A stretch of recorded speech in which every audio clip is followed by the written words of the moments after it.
All right, guys, we're going to start the I Love CVille show here in a matter of moments. Very excited for today's program. Halden Turgay is in the house. He's the co-owner of Otto Turkish Street Food. We cannot say enough about this restaurant in downtown Charlottesville, and we're going to spotlight and put this fantastic eatery into perspective today. We're going to ask the co-owner about why he opened Otto Turkish Street Food on Water Street. We'll talk expectations for growth. We'll talk customer experience. We'll discuss what it's like running a restaurant in Charlottesville. This is a foodie town. A lot of folks know food inside and out, and expectations are high for customers. And this team, the ownership team behind Otto's, has certainly done a fantastic job of leading up to those expectations and meeting them. So a lot we're going to cover on today's show. After our interview, guys, with Halden, we're going to talk about the Beta Bridge Memorial, a memorial that was created to honor the football players from UVA who were murdered. This was recently painted over by the 17 Society. We'll relay that news to you. We'll talk about a home in downtown Charlottesville that was demolished without City Hall approval. Thank you to Georgia Gilmer for sharing that with me. And we'll talk about the Louisa County Supervisors, the Board of Supervisors, denying funding to Piedmont Virginia Community College. That came up some on yesterday's show. It's going to continue to come up on today's program.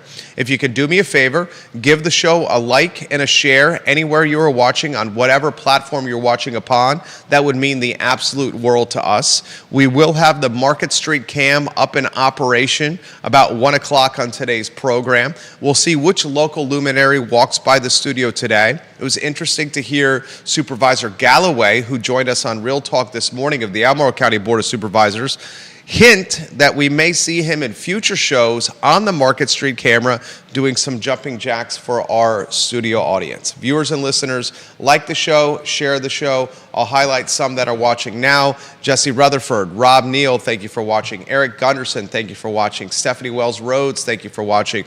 Donnell Hopkins, welcome to the program. Woody Fincham, Carly Wagner, welcome to the program. Travis Hackworth, welcome to the program.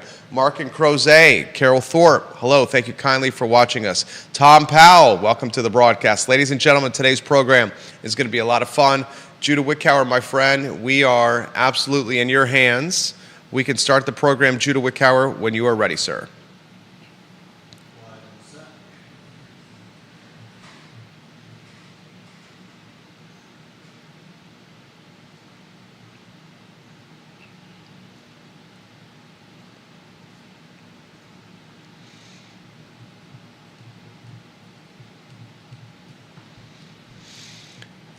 Good Wednesday afternoon, guys. My name is Jerry Miller, and thank you kindly for joining us on the I Love CVille show. It's a pleasure to connect with you through a network that is a labor of love, a network that we thoroughly enjoy building and working very hard to grow. The whole point of the I Love CVille show and the I Love CVille network is to feature local content and to relay it to you, the viewer and listener, across social media and podcasting platforms. Today's program has a diverse content portfolio.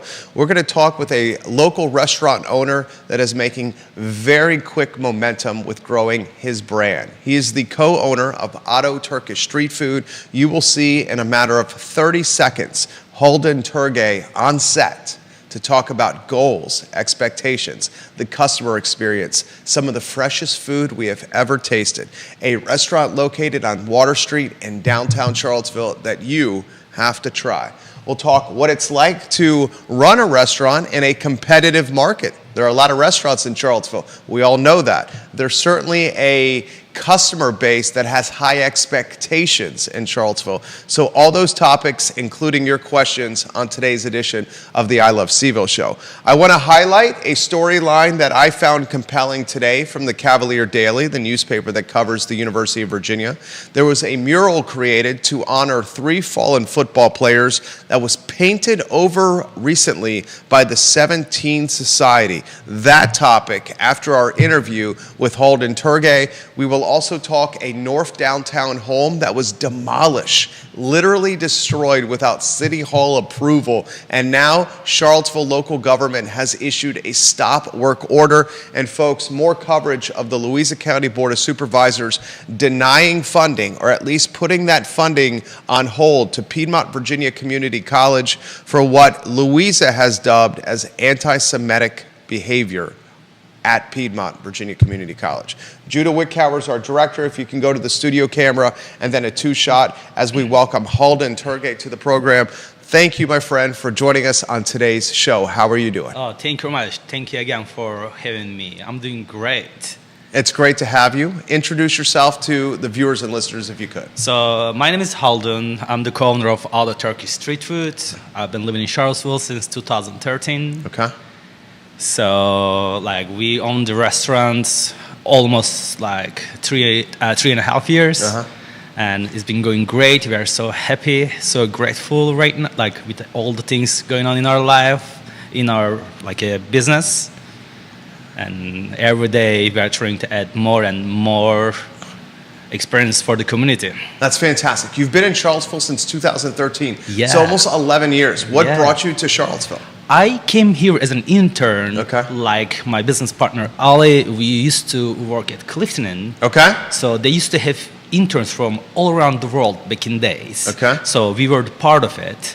So we worked there for a few years. And At the Clifton at in the Clifton. Keswick. That's right. Yeah, Okay. yeah. Clifton Inn. Uh-huh. Yeah. And we worked there like a few years as an intern.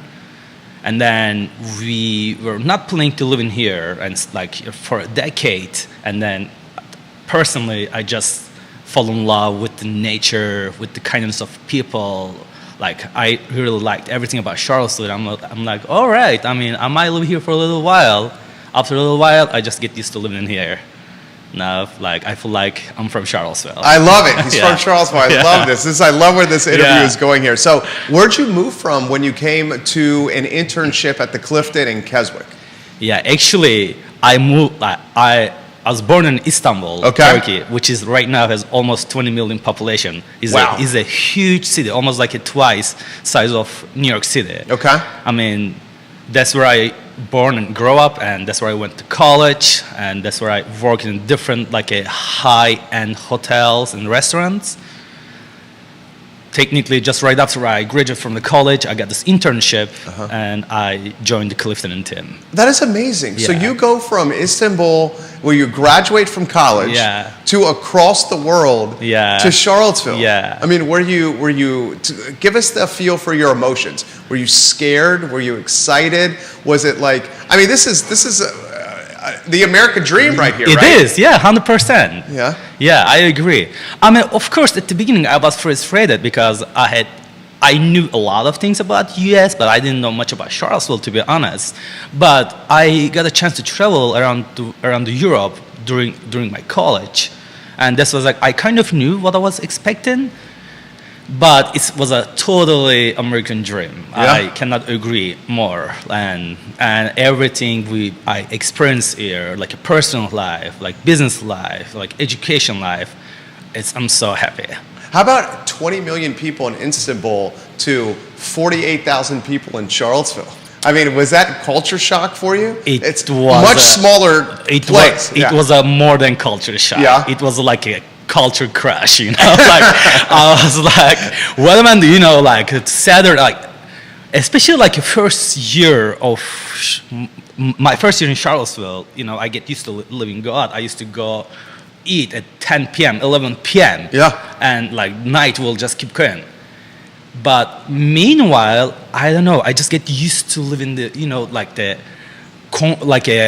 Charlottesville made me feel like I become my comfort zone. I was like, no, like that life, I don't know, it's still good. I still enjoy Istanbul when I go there. Yeah. But after a few weeks, It is good living in a big city. It is so nice, but it's kind of challenging sometimes. You know, Yeah. Charlottesville is so convenient. Yeah. Like you have, like you can make time for yourself, like during any time of the day. If you want to go to the gym after work.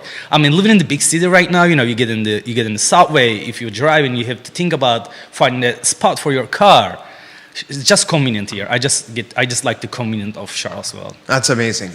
Charlottesville, you go from an internship at the Clifton Inn to opening a restaurant. Was there anything in between? Yes, Okay. it is. I work like several restaurants in Charlottesville. Like which ones? I used to work. I work at Oakhurst. You know, Oakhurst Social? No, Oakhurst Inn? yeah. I work in Oakhurst Inn with Ali. I spent a few years there. Okay. And I used to be a bartender in the Preston Avenue. Like there was a place used to call M&M Lounge. Oh yeah. Oh, yeah. I used to work at The old Outback Lounge. That's right. That's Yeah. right. And I used to work in. I worked a couple places in downtown. I was like, you know, helping some friends. I was taking shifts on the weekends, and I was working at other restaurants during the week. Like I've been just all around Charlottesville. That's awesome. That's Yeah, great experience. yeah. What motivated you guys, or what was the influence behind opening this restaurant, Otto Turkish Street Food?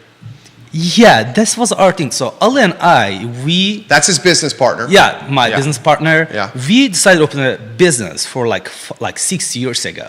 You know, once you get there, you just want to do something.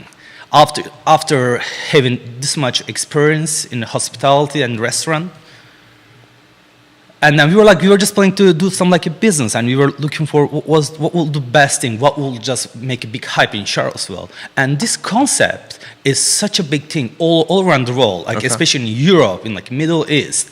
It's like a big cultural thing, and we just figured it out. Charlottesville was missing that. There was no such a spot like that. You can just go get like a quick bites, like a healthy, like a fresh, you know, pretty much is reasonable. And we just decided to do something like this. It was especially we have decided this before COVID, but we were like, we gotta do it. Doesn't matter what's happening right now in the world. So when did you open? 2020. You opened in 2020. Yeah, Wow. it So was you opened insane, Right yeah. was it the start of COVID? It was just like a few months after. Unbelievable. Yeah, So yeah. did you think about not opening with the pandemic? We Because- did, but we knew it was gonna end one day. Right. And our food is like, you know, it's so good. Takeout is like everyone can approach the way it's like very comfortably. And we knew it, so that spot just became available. We didn't want to miss it. We just want to give it a shot. Yeah. It like nothing stopped us. You know? That's amazing. Yeah. So you opened a couple months into COVID. This Yeah, is truly the American dream here. Yeah. So you immediately probably go into takeout food because at the time dining in wasn't an option early. So talk to us about what was going through you and your business partner Ali's mind here. Yeah. Were you guys scared? Were you like, are we going to make it through this? What tactics did you utilize to find success early on? I think our biggest motivation was like all our life we were just like go. You know, when you're in the restaurant business, Yeah. you have like a very active life. You just go take a long like weekend shifts. You just go like you do something else during the weekdays, and we had so much time, and that life didn't mean for us. We were like, doesn't matter what's happening in doesn't matter whatever happens in the world right now. We gotta do something that will make us feel satisfied. And we were just decided this concept before COVID, but we knew it. Like we knew it. People will still come, take out, and support us. Juan Sarmiento watching the program, he says this, I have eaten there. This place is amazing. Appreciate that. Does he say donors not done better in town by anyone? Dinners not done by better than anyone in town. So he's giving you some props right here. It's located, guys, on Water Street. Talk to us about what the customer can expect when they go to your restaurant. So when they come in the restaurant, of course, it's an ethnic food. Some people they don't know much about it. Yeah, like me, for example. Yeah, but it's our priority motivation to make everyone satisfied about our restaurant, about our food. So we really enjoy indulging people with the food we make. So what we do, we pretty much do like doner.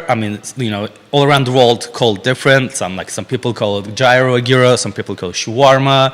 Some people call it like a Central America El Pastor. That's pretty much the same technique, the same way of cooking, like a stock of meat cooks against the broil, but different spices. We call it doner.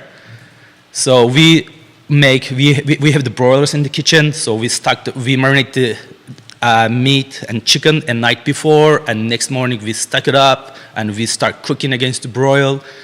As it cooks, we shave it off and bring it to the front of the house, and we just serve it out. That's amazing. And we have other fresh toppings that people can come and get one of our signature bowls or wraps or pitas, but they can customize the way they like it. I think that's what people like most about it.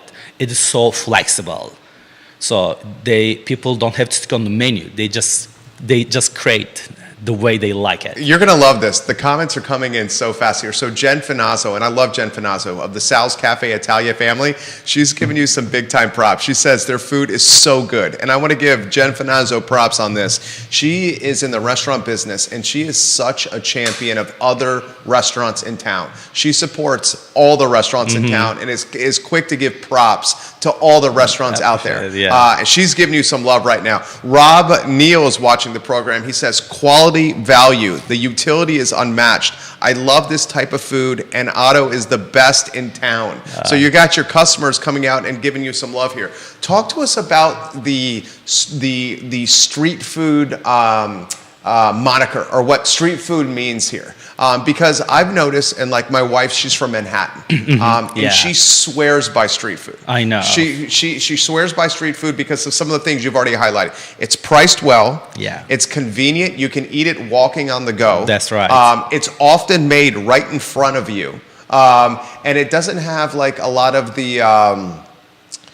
I don't want to call it pomp and circumstance, but like a lot of the time commitment of sitting down. It's an hour later and then you're leaving here. You're eating this on the run. Yeah. So talk to us how street food is so prevalent in other cultures in Turkey, and what you're trying to do bringing it to Charlottesville. Yes, street food is very big thing in my home country. Like people really take a pride to explore, to find real street food. As you mentioned, it is so. Some people they don't want to go sit down, see the hostess and spend 10 minutes to take a look at the menu, and you don't have to wait for food being prepared in the kitchen and bring it over to you. The way we make it, people just walk in, so we just welcome them with a smile, and we just make their food right away in front of their eyes. And street food, you have about having a street food place. I think biggest thing is accessibility. Accessibility. Accessibility, and also freshness. Once you get the high volume, so you serve the freshest food. Were you guys at all intimidated? And Vanessa Parkhill is watching the program on Earlysville. Thank you, Vanessa. You're going to love this restaurant. Were you at all intimidated or hesitant or nervous to open a restaurant in Charlottesville that has so many other restaurants that are out there? Not really. Okay, I like it. Not really. I mean, because as I said, we spent Ali and I, my business partner. Yeah. We studied hospitality. We worked around the world. We worked high-end restaurants.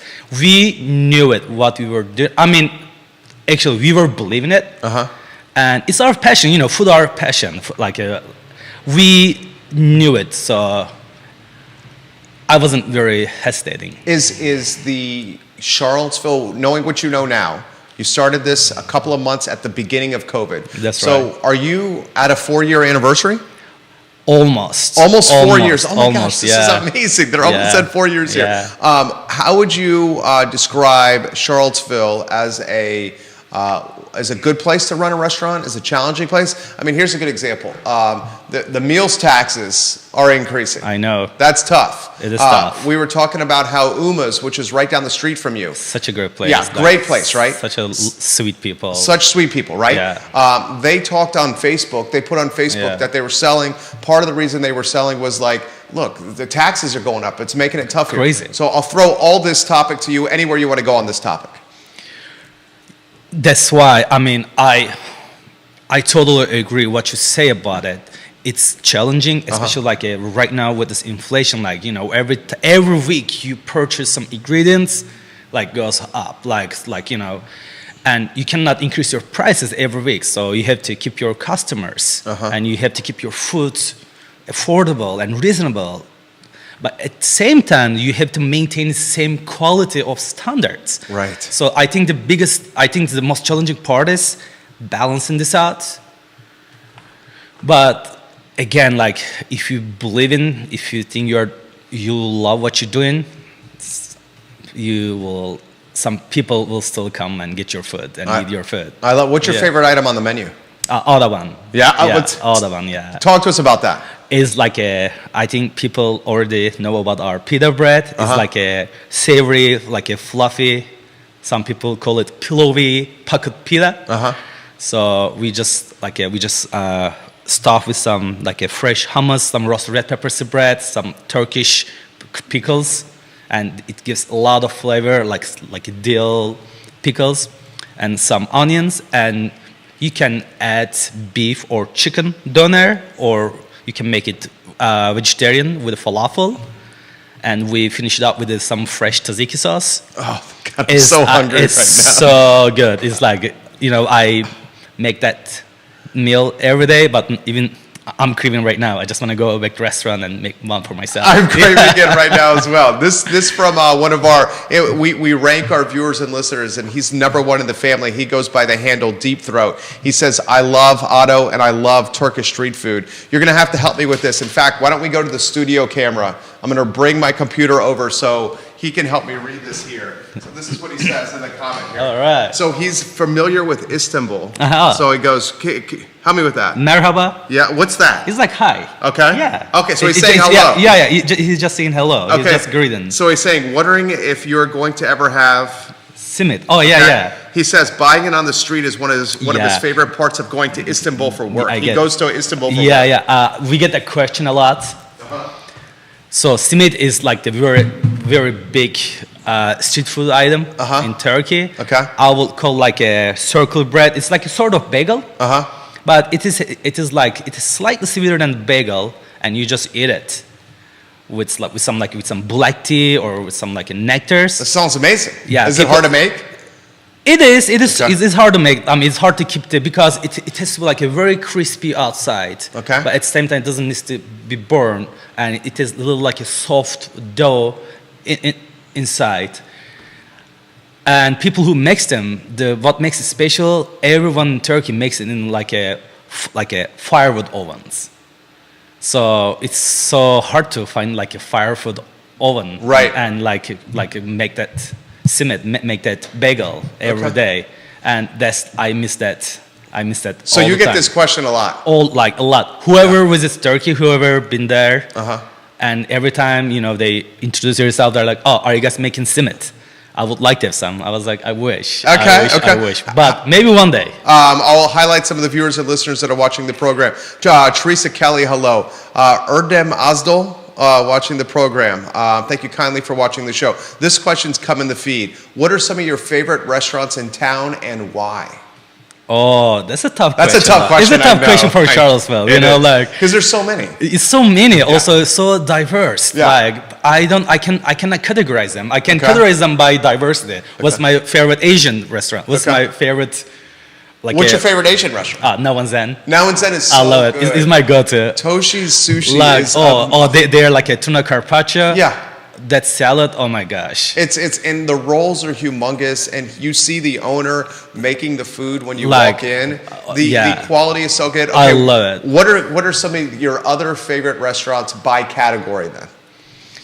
like a Sal's, my Italian restaurant, Okay, my you're favorite giving Italian Jeff restaurant. Finazzo some love right now. Shout out to Jeff. Yeah. And on the mall, I like Ocker Social. Okay. I like their pizza. They have that wood fire oven. Yeah, they do. They do. It's amazing. Yeah. I like their food a lot. And what else? Yeah, it's so hard to come up with restaurant names. There are a lot of good restaurants in Charlottesville. Okay, where do you find yourself going? Like a date night, Okay, so or let's go date night. or Let's casual. go a special occasion date night, drinks, late night. If you're trying to party a little bit. Yeah. Lunch, breakfast, all the above. All right, my date night place. Alley Light for a long Alley Light is time. great. Yeah, it's been on top of my list for a long time. Okay. And my I guess whiskey jar, because I'm very passionate about whiskey. Yeah. Like I love whiskey jar. I love anything brown that comes out from the barrel. Same with me. Rest in power, Wilson Ritchie. We love Wilson Ritchie. Yeah, we love them too so much. So whiskey jar is my a late night place. If I want to go out, party, that's my place to go. Okay. For breakfast, I love Bell. Oh, Bell is so Belmont. good. I love Bell. Yeah, they make their own bread. Their homemade sourdough bread. The Shaughnessy brothers. Yeah. I love it. I love it so much. For lunch. That's an interesting question because. Well, you're probably working, right? That's what I was thinking. I was thinking, when did I go out for lunch? I don't think it's been a while since last time I had a lunch somewhere. Put your schedule in perspective. What are the hours you work, the days you work? I mean, here's the thing. People see. Who wants to open a restaurant? Yeah. They want to know. Everyone wants to open a restaurant, but folks don't realize how hard you guys are working. Yeah. And when we're off and enjoying our weekends or our nights, is when these guys are grinding. Yeah. Yeah. Put in perspective how hard you're working. Especially this time of the year, our hours are insane because also we have a food truck operation. We do so we located in UVA. We serve right next to amphitheater from Monday to Friday. Okay, with the food truck. Okay. But now is this time of the year. We just doing pop-up events. We do we go a concert. We go do weddings, and also we do big caterings. So right now, I having a hard time to track my hours. Yeah. A lot of people come to Charlottesville for special occasions. A wineries brings a lot of people. So right now our hours is insane. So we get to restaurant at 7, 8 a.m. in the morning. 7 or 8 in the morning. Yeah, and we start prepping. And we open at 11 o'clock. Okay. So we have to be good to go by 11. Yeah. So by 12 we get a big rush. So we have to be ready for that every day. And we are open 7 days. Yeah, dude. These guys are open 7 days a week. We are open 7 days in a week, and we are open for it's lunch and dinner from 11 to 8:30 during the weekdays and 11 to 9 Friday and Saturday. That's amazing. It is. Has it been difficult to find staff?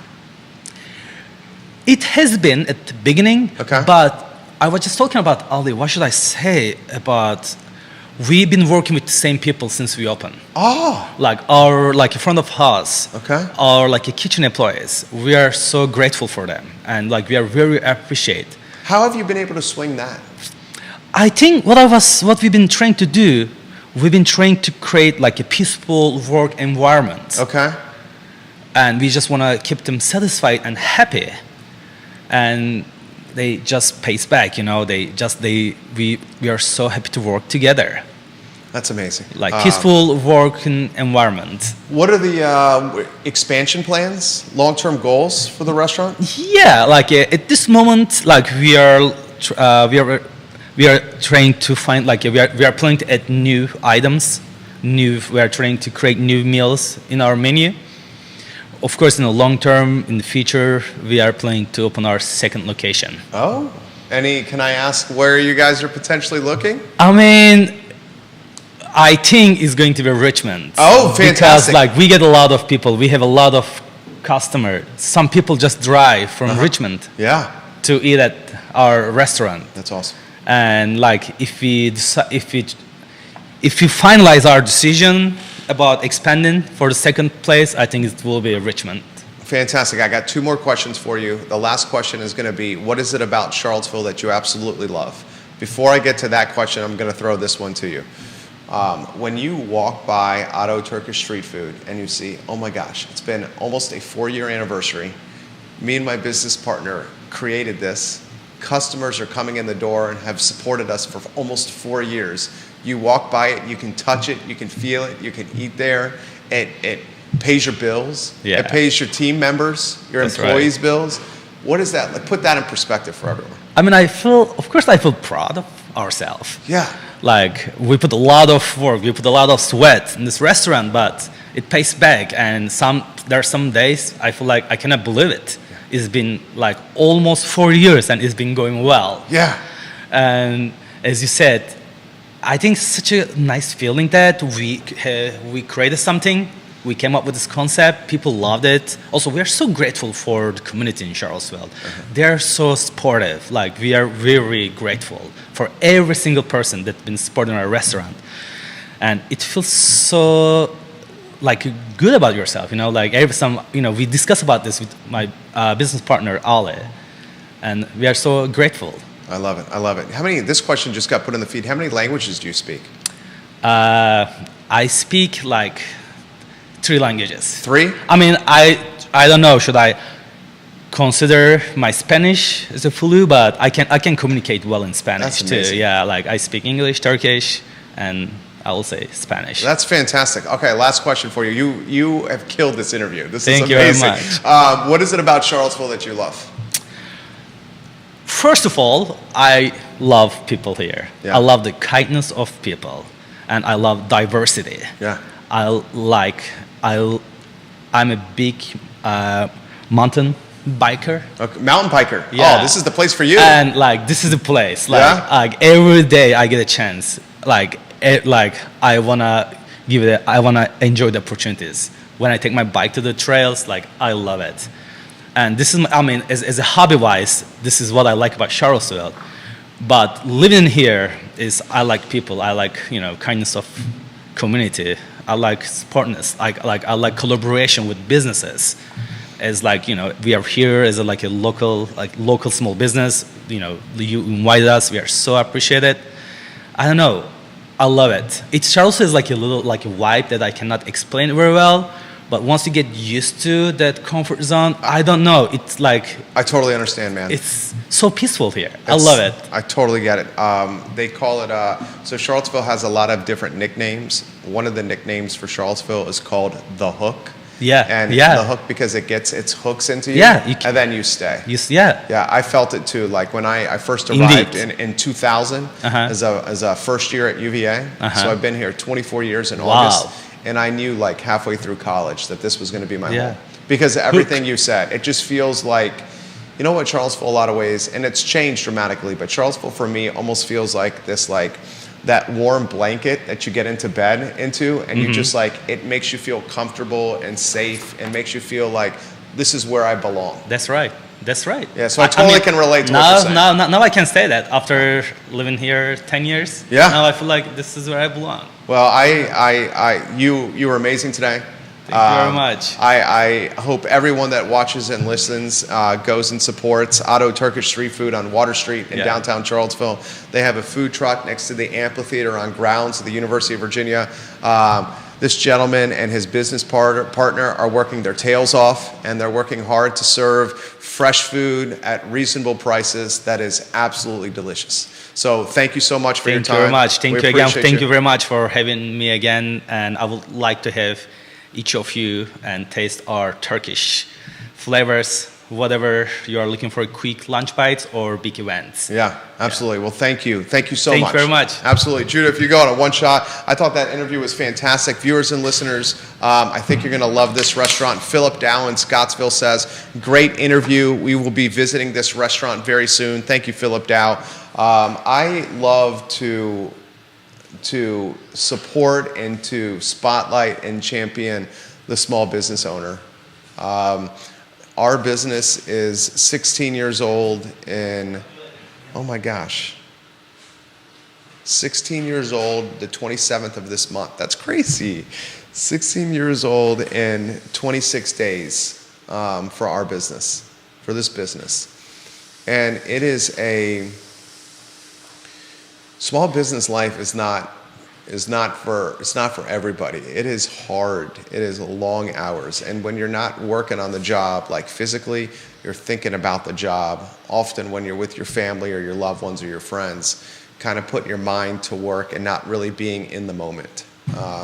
But once you get a feel or a taste for it, you wouldn't really have it any other way. So as we've had success in this community, I love to utilize this platform to highlight others that are kind of going through this growth process or this trajectory. And when you're 4 years in with a restaurant, 4 years in with a restaurant is like 16 years in with what I do, with branding and consultation and real estate.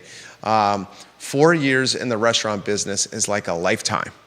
And we have an abundance of riches in this community. I mean, we had Jen Finazzo commenting on this show, and her family business, Sal's Cafe Italia, man, they're decades in on the downtown mall. I guess before we get to the other topics that we're going to cover on the show, and I'll weave Judah Wickower in the mix, and we'll welcome the Market Street camera into the mix. Keep your dollars with the local businesses that you want to see survive. And the headwinds for a small business right now are as challenging as any of I've seen. Whether it's inflation, whether it's labor, whether it's floating debt tied to credit cards or interest rates that are moving daily, whether it's government raising taxes, whether it's the internet and customer behavior changing because of the internet. There's so many headwinds out there. And if we want to see the folks and the businesses we love survive, we got to support them. Let's get Judah in on a two-shot. First, I thought the interview was fantastic. Yeah, it was great. Second, you got a feel for the restaurant yesterday at a photo shoot. Mm-hmm. Thought the photos you did were excellent. And it sounds like you got a belly full of Turkish street food last night, you and your family. Oh yeah, he started putting all the stuff that they had brought out for me to photograph. Started putting it in one of those like aluminum catering trays. Uh-huh. And I've got the light box and the camera. I'm like, I don't know how I'm going to carry this. And he's like, I can help carry it to your car. I'm like, oh, I walked here. He's like, oh, you're like me. This is Ollie I'm talking to. He's like, oh, you're like me. You like to get some exercise. I'm like, well, we're right down the mall. You were a couple blocks away. So then he put in a couple bags, and oh man, it was way too much for one person to eat. So I went and I called my parents after work, asked if they had dinner yet, and ended up taking it all over there. And we just had a feast, and it was incredible. You are a great human being. He's a fantastic son as well, Judah Wickower, taking the food to his mom and dad over in Fifth Street Extended. My parents are great people too, so they deserve a little back, a little giving back. Absolutely. All right. Well, we got some topics we got to cover on today's talk show. If you want to do the one shot with some headlines, and then I'll weave you in on a two shot. The Market Street cam is in full effect as well, with plenty of folks walking by the program. We're on a one shot. The memorial honoring the football players that were murdered on November 13th, 2022 on Beta Bridge has been painted over.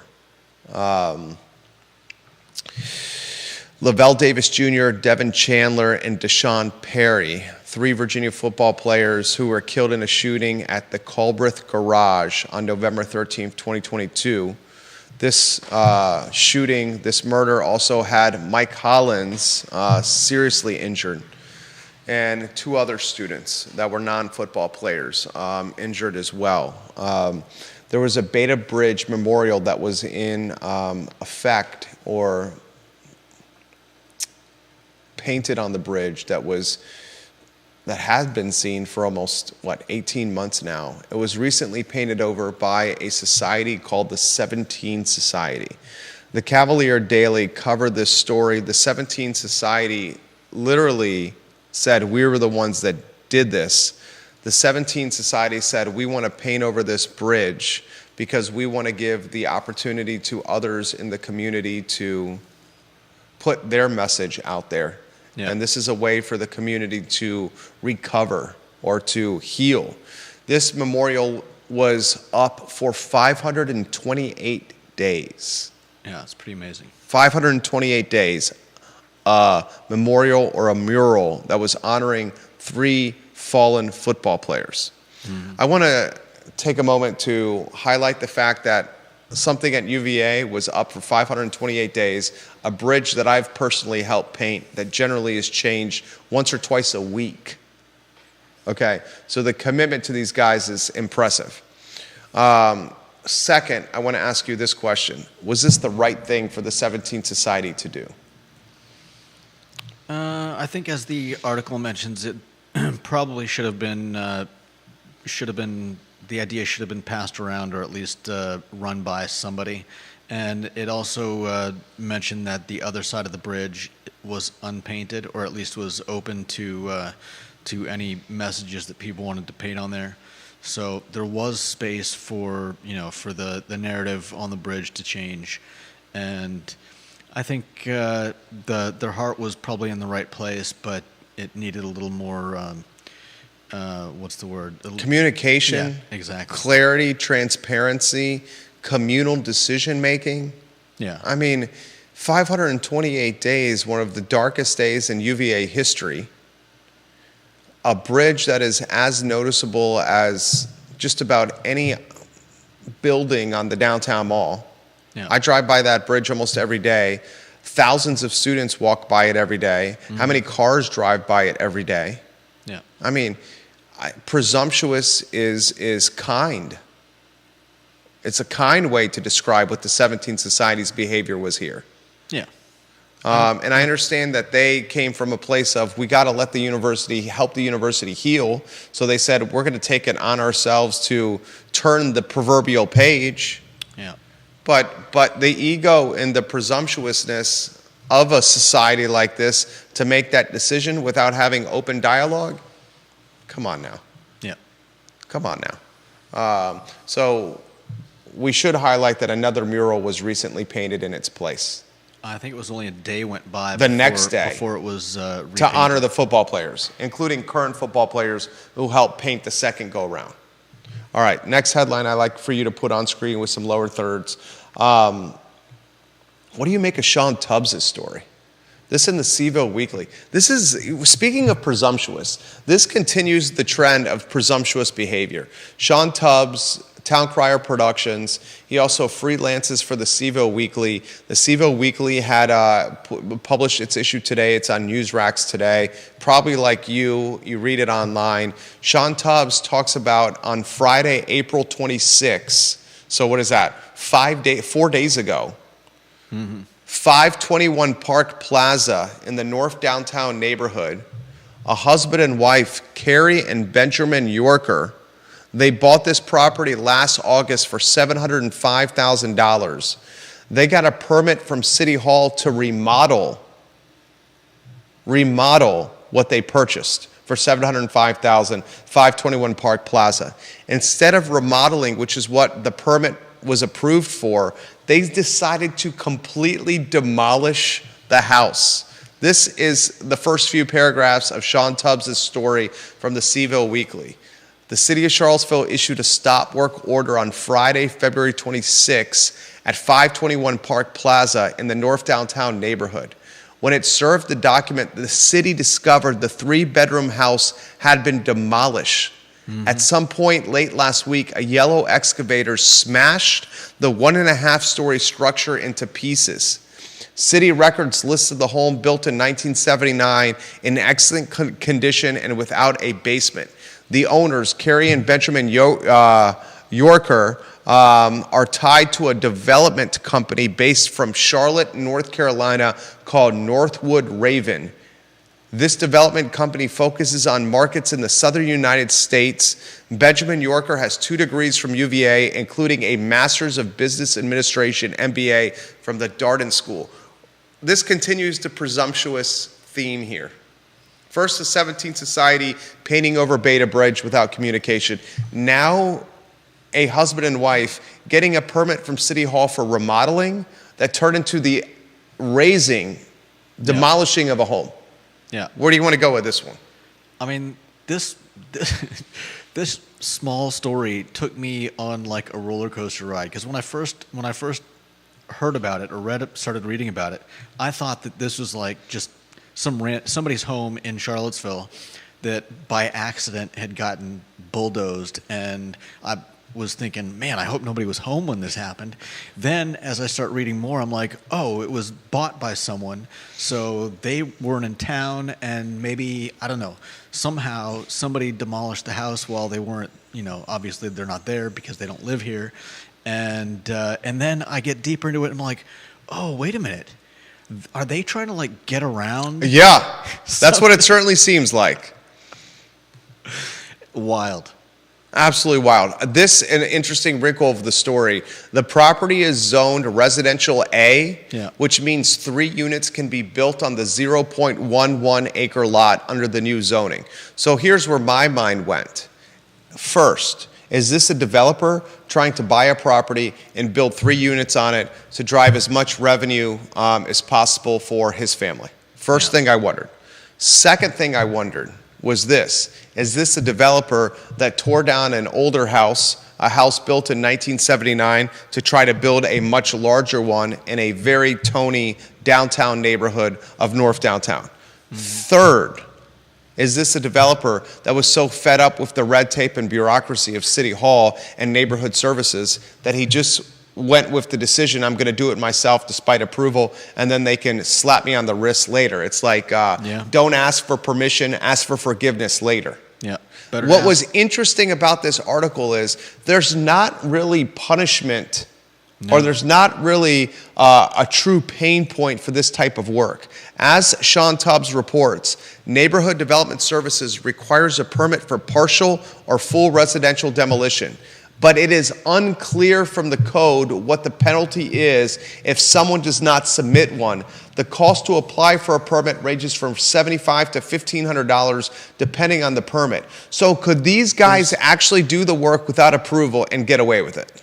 Well, here's the other thing. Anyone who takes down a building outside a historic district without permission has to pay a $150 stop work fee per day that work continues without permit. But it sounds like the work is already done. I mean, right. The house is destroyed. Yeah. What are you going to do? It's not like you can force them to like unraise the house. Exactly. So did the homeowner did the homeowner who is got an MBA from the Darden School, who's clearly a business person, who works for a development company, weigh the scales of justice and say, I could go through this bureaucratic period, this long period of time before I get a demolition permit, or I can just do it myself without approval. And if I just do it myself without approval, I'm just going to pay this trivial fine. And I'll have the demolition done, and it will create a much shorter cycle of me getting to market whatever I want to build. Yeah, $150 stop work fee. I mean, even if I don't know if the city could drag this out and charge them a stop work fee per day for, I don't know how that would work, or if they could make it actually painful for these people. But it doesn't sound like they would care a whole lot. I mean, they bought this, they bought the property for over $700,000. It was assessed just last year at $460,000. And I don't even think this is their primary residence. No, it's definitely not. Yeah. They're obviously planning on doing something with it. And if they're going to spend, $145,000 more than the house was assessed at, I don't think they care about whatever stop work fees they're going to get slapped with. Janice Boyce Trevelyan watching the program. Who are they? What do they represent? You got a guy with 2 degrees from UVA, including an MBA from Darden, who works for a development company out of Charlotte that targets cities in the Northeast, the development company for their projects. Yeah. A guy who's sophisticated and savvy, well-financed, and understands how how to manage red tape, local government, and loopholes. Yeah. Has he found a loophole here that others will exploit? What will the city of Charlottesville do to close said loopholes? Is this something else that could happen in the near future? If the fine is so trivial, what would keep somebody else from doing it themselves and just say, oh, sorry, I didn't know. I'm asking for forgiveness now. Yeah. Well, I mean, I think most fines that people not like you and myself, and most of those listening, I would imagine, most of those fines are slaps on the wrist anyways. When businesses and corporations get hit with fines, it oftentimes sounds like it's more, is pro forma the right word? It's basically more of a cost of doing business than Is demolition now the cost of doing business? do it, and like you said, ask for apologize later rather than asking for permission beforehand and then waiting. I don't know how long it would have taken them to get, if this is all they wanted to do, tear it down and build some. Obviously they're still going to have to go through the process of submitting plans for whatever they want to build there, but I don't know how long it would have normally taken them to get this approved for demolition. I would love to get more details on this story. I would absolutely love more details on this, but we thought it compelling enough to relay to you. Yeah. This, another one that's extremely compelling if you want to put the Louisa County Lower Third on screen. Should I read the letter, or do you want to read the letter? I can read it. The Louisa County Board of Supervisors have basically held the funding that they provide to Piedmont Virginia Community College in hostage. I have the letter if you want me to read it. It's either way. You go ahead. You go ahead. All right. Let's see.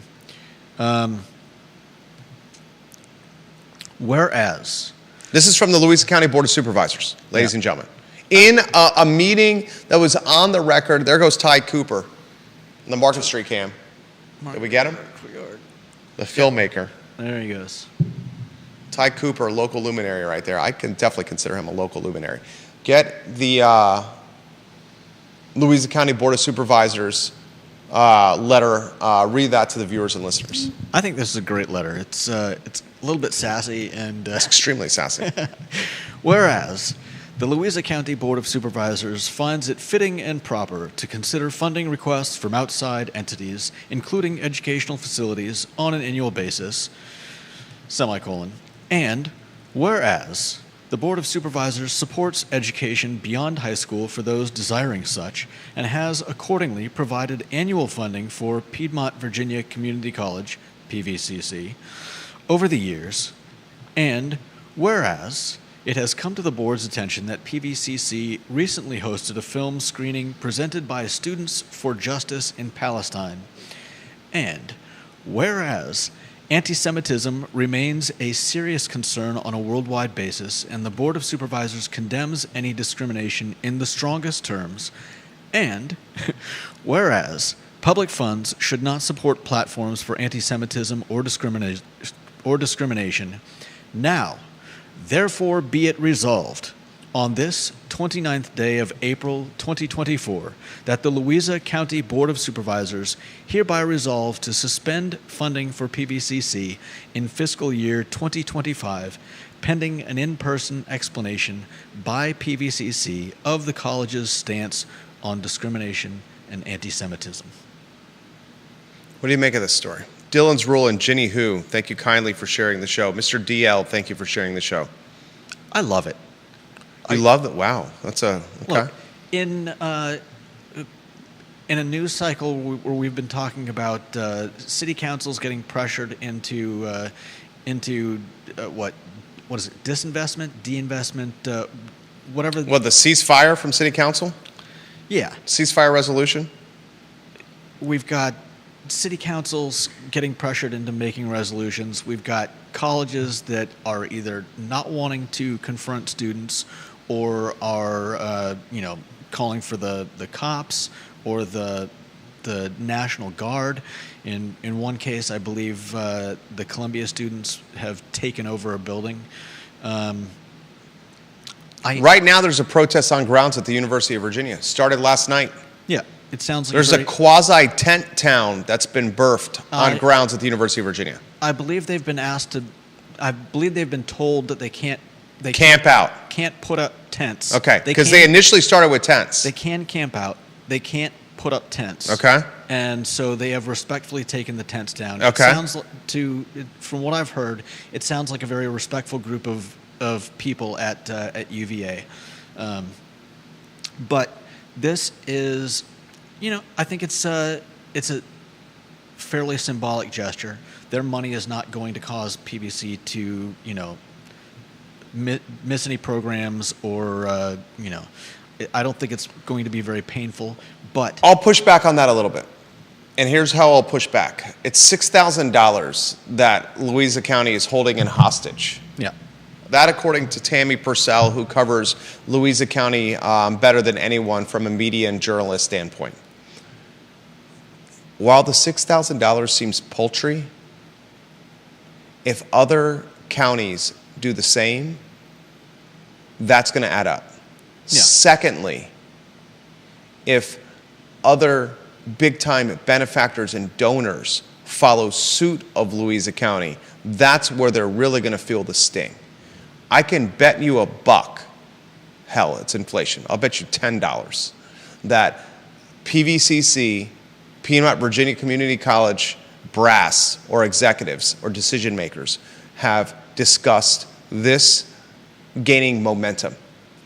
Because the first to market gains attention. And the first to market that does this kind of holding this money until we get a statement from you could lead others to do the same. Yeah. And if other counties or other jurisdictions do it, even worse for PVCC, if other benefactors or donors do it, then they got a real problem on their hands. Also, there's the problem that comes with the negative attention associated with media. Yeah. This is the second consecutive day, for example, we've talked about it on the I Love Seville show. This storyline seems to only be gaining momentum. Currently, we have a protest on grounds at UVA. And I think this is what I'm watching with the protests on grounds. The pro-Palestine protest that's happening right now on grounds at UVA. I'm watching how Tim Longo's police department handles this. Mm-hmm. Will it be handled in similar fashion like Virginia Tech did? I think this, to me, this sounds like a completely different animal. Because you're saying at this moment it's peaceful protest. It's peaceful. It sounds respectful. They've taken down any tents that they put up. I make a statement rather than they're not trying to I don't know. They're not trying to break anything. They're not trying to cause an uproar. That's just my take from what I've read so far. But from what this is why this document is so smart. Okay. Because this isn't some like cancel culture. We're not gonna support a university that it's not like they're saying because you allowed the viewing of this movie. The movie is Israelism, and I looked it up before the show. They're not saying because you allowed this movie on your campus, you're cut off. They're asking for an explanation for how PBCC, what their stance is on discrimination and anti-Semitism. But do they have to ask for that statement, which I think is a fair ask, without holding the money hostage, the funding hostage? But again, it's a very small amount. I think this is more. You're right. This could lead to other institutions, other areas choosing to defund PVCC. But this is a very rational document. It's not asking for a whole lot, and it's not holding a whole lot over the school's head, so to speak. And I think, yet. Maybe the school bucks against Louisa's conservative, Fluvanna's also conservative, Green's conservative, Nelson's conservative, Orange is conservative. Curious to see if the fellow jurisdictions follow suit. Yeah, it'll be interesting, and it'll Curious be to interesting. see if any donors follow suit. Then that becomes an issue. True. Curious to see what happens on grounds at UVA. Curious to see if a protest continues to linger if police have to get involved. Curious to see if this makes the pro-Palestine protest on grounds gets to graduation timeline, to the point of graduation. That's, I think, one of the bigger questions is Does the momentum continue to graduation weekend, the most important weekend of the year in Charlottesville? and I heard somebody make a really, really salient point in that this is the same group of kids, students, who 4 years ago had their basically had their high school graduation. graduations Destroyed, cut short, Yeah. marginalized, diminished because of COVID. put on over over Zoom or however they managed it, and so that would be a real shame for these kids. Because it would be their second milestone impacted. Yeah, Time will tell. You did a good job today. thank you. I hope you guys enjoy the show. We work hard. Spread the gospel. Let folks know about the I Love Seville show, please. And support businesses like Otto Turkish Street Food. These guys are doing it right. On Water Street, definitely. downtown Charlottesville. Fresh does not begin to describe the menu. Oh, everything was so good last night. And speaking of food, Little John's just had released a statement. Oh yeah, Little John's on the UVA corner. is this about their pricing? Yeah. I saw. They said they cut the prices. They said, we heard from you guys that our food was too expensive. We've reduced every sandwich price across the board. It's on their Instagram stories right now. Nice. Yeah, I was curious. I saw their sign, and I could definitely understand not putting the prices on because there's an awful lot of information there, and as somebody mentioned as well, it makes it difficult if you do want to change the prices down the road. But yeah, some of the sandwiches seemed like they were a little bit on $18, $19. yeah. I mean that sandwich better last me 3 or 4 days if it's going to be $20. You did a hell of a job today. Thank you. Judah Wickower, guys. My name is Jerry Miller. It's the I Love Seville show on a Wednesday afternoon in downtown Charlottesville in the shadows of Thomas Jefferson's University, less than 2 miles from a protest that's currently happening on grounds. Thank you kindly for joining us. So long, everybody. Take care.